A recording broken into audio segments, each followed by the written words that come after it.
So for folks who don't know, my name is Anna V. Eskamani, and I wear a lot of hats in our community, but I think the one that most know me for is as a state house representative in District 47 in the Florida legislature. So that includes downtown Orlando, Winter Park, and Belle Isle. We're right in the heart of Orange County. And I actually grew up in Orlando. I grew up on the east side of town. I have a twin sister, Ida Eskamani, an older brother.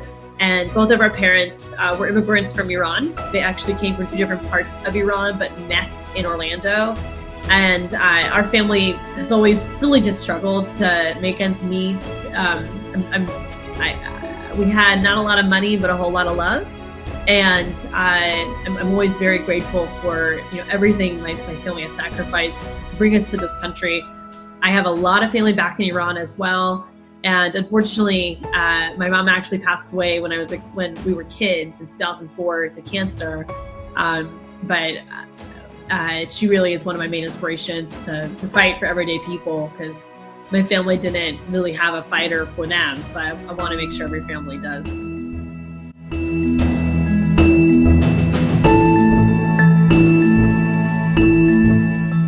Here in Orlando, in Central Florida, and even the whole state, I mean, we've been doing our best to try to meet the needs of Florida's everyday people. I mean, in the beginning, it was more around, let's make sure there's testing available. Let's try to get PPE into people's hands, and let's make sure we're practicing policies that will keep as many people as safe as possible and support our doctors, who are our doctors and nurses and healthcare providers who are on the front lines. And a lot of that shifted for our team pretty quickly because of the unemployment insurance debacle. And Florida has been one of the worst states in providing unemployment insurance support. And I have to tell you, we have had many immigrants contact our office for support with unemployment insurance here in Florida for a few reasons. One, we have folks who have no documentation status, and they really can't apply for anything. Their options are close to zero.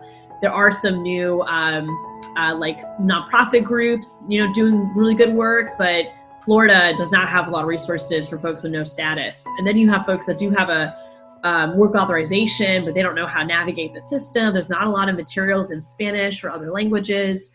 And so we actually translated, we have a guide that we update, every few days with new information now that there's less new news. So we kind of keep things more frequent, but we translated into Spanish a few weeks ago. So it would be available in at least English and Spanish for folks who might need it.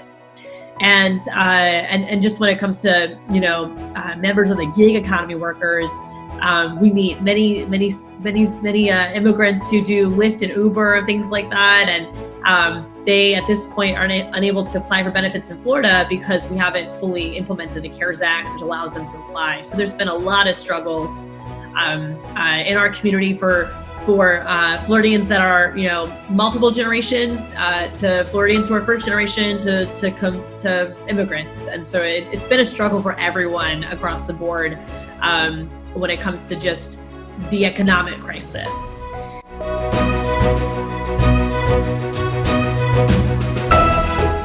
It's been really stressful because Iran has really managed COVID-19 terribly. My sister and I, we were watching COVID-19 in early February because of the impact in Iran. So, I follow a lot of Iranians on Twitter and talk to my family in Iran and Instagram. So we were kind of seeing those news pieces and just the horrific management where in Iran, they didn't pause their parliamentary elections. They allowed the elections to happen. And that led potentially to more spreads of COVID-19. So Iran's just completely shut down right now. And the leaders are super inept. I mean, they really can't handle any problem, let alone something like this. So it's been really tough, because I know there's not much we can do to help our family in Iran. And at the same time, it inspires me to work really hard here in this country because you can see how bad it's gotten in other parts of the world because of poor leadership, and we don't have to have poor leadership here, right? And so I've been trying to do my best to call that out and really stress to leaders in Florida that are the executive agencies and branches to heed warnings across the world, and let's make sure we don't replicate mistakes that other countries have made.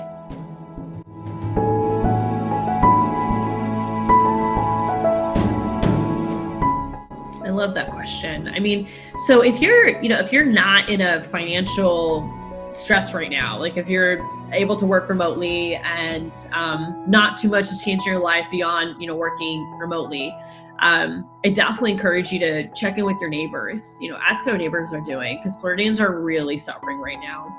And there might be a neighbor who can't even afford food right now. And, we're encouraging folks to apply for food stamps and food banks. Food banks have been incredibly busy right now. And so, you might want to also consider, in addition to talking to your neighbors, contact your food bank, see if they need volunteers, see if they need any donations.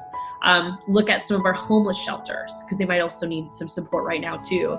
So think about some of those safety net providers during this time and how you can support them, but also think about your neighbors. And I know that there's so many different private funds created to support families going through COVID-19, and in particular, even here in Central Florida, we have a fund that's specifically designed for LGBTQ people, but also available to LGBTQ people who are undocumented and things like that. And so, again, being really, really thoughtful to some of the folks getting lost in the cracks and how you can support them.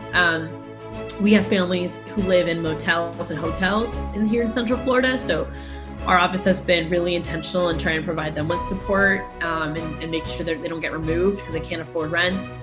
So really try to put yourself in the shoes of people who have nothing right now or are struggling right now, and think about what they would need and try to fill in that need.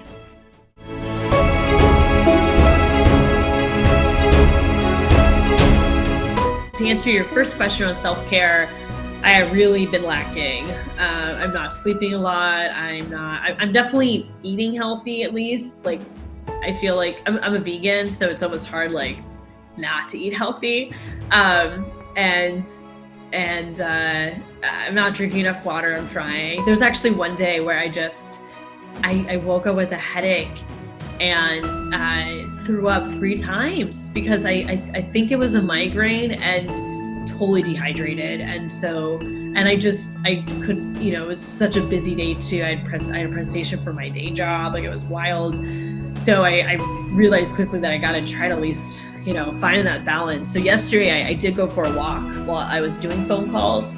So I'm trying to, it's really hard to not pick up my phone because so many people need me, but just to try to find moments where I can walk and talk, so get some cardio in. So I've been trying that a little bit more.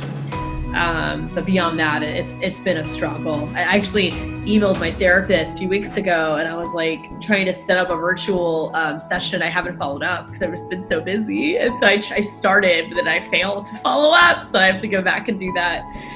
So that's a reminder. It is, yeah. We need you. I know, and I need to do it. I do, because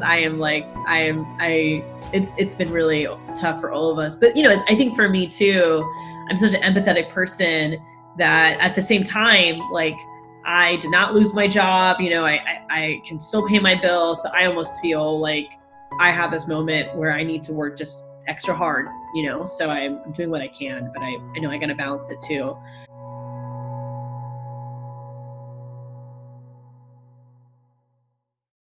But to your second question of just, stories of resilience and people like surviving, there's been a lot of moments of kindness in our district. I saw someone created a support box outside that has like extra food and like gift cards. And if someone just needs support, they can come, open the drawer and take it. So we see a lot of just sweet actions like that, of people just trying to show for each other in a creative and meaningful way. I definitely have heard just stories of people like carrying a lot of weight and still surviving it as much as they can, especially always Floridians that are waiting for their benefits. I mean, there's folks who organize a virtual protest to highlight how they're being denied their benefits, and that, it's very powerful. And folks who've never even contacted their lawmakers or got involved in politics are now getting involved in politics for the first time. So that gives me a lot of hope, because they need to be involved all the time. One reason why we're dealing with this mess right now is because the Governor Rick Scott, now Senator Rick Scott, led the creation of an unemployment system that was built not to work. And so we're like suffering the consequences of that decision. And so now that Floridians are more aware, I know it's not going to stop. I mean, for us in particular, whenever we have our next legislative session, like, we're going to make sure that this is an issue and that we fix it, and make sure that future Floridians who are navigating unemployment don't have to deal with this anymore. So that gives me a lot of hope for the future.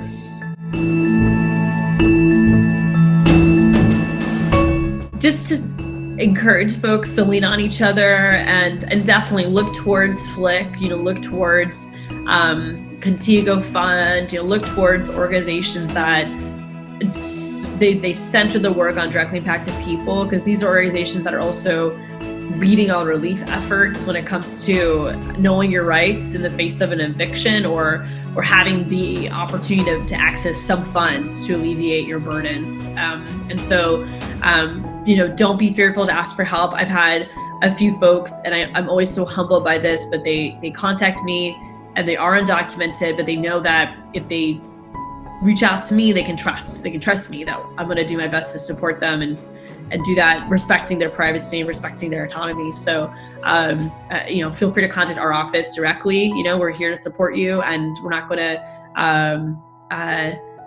put you in a place where you're not going to feel safe. And so I definitely encourage folks to ask for help, and to help one another however you can.